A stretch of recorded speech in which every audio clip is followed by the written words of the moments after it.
If you're wondering how you can adjust the alarm volume on the iPhone 16, 16 Pro, Pro Max, and the Plus, so in this video I will show you how you can do that.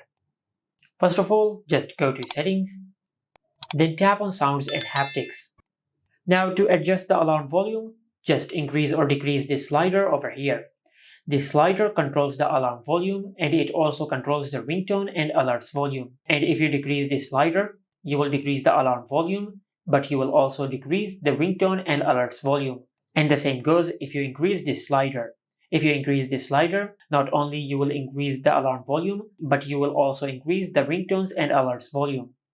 Just like that. And if you want to adjust this slider using the volume buttons, just enable change with buttons. And by doing that, you will be able to increase or decrease the alarm volume using the volume buttons on your iPhone. Just like that. And this is how you can adjust the alarm volume on the iPhone 16, 16 Pro, Pro Max, and the Plus. Make sure to like, comment, and subscribe. Thank you for watching.